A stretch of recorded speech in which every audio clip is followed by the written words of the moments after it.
สวัสดีครับวันนี้เรามารีวิวของเล่นจักรนะครับบัฟฟาโลควายสีส้มครับควายเขาเอาไว้ไถนานะครับที่อยู่ในท้องนาแต่เดี๋ยวนี้เขาไม่ได้ไถแล้วนะครับเขาเอาควายเป็นสัตว์เลี้ยงนะครับแล้วก็ใช้รถไถนาแทนคลาวแต่ว่าวัวสีชมพูพิงคลาววัวสีชมพู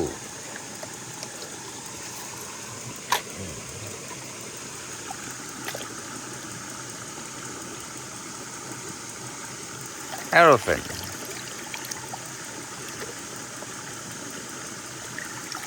ช้าง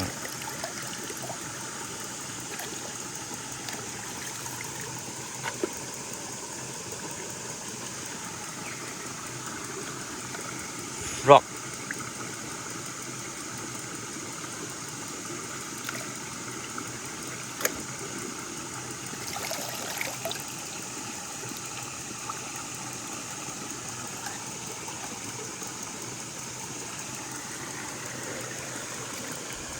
บี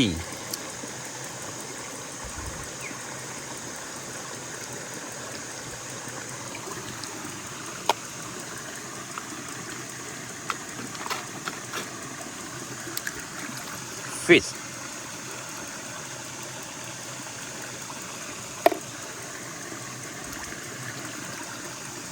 อะไรก็ไม่รู้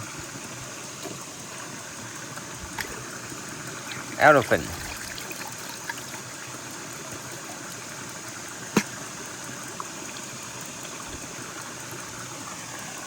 โอเคบายบาย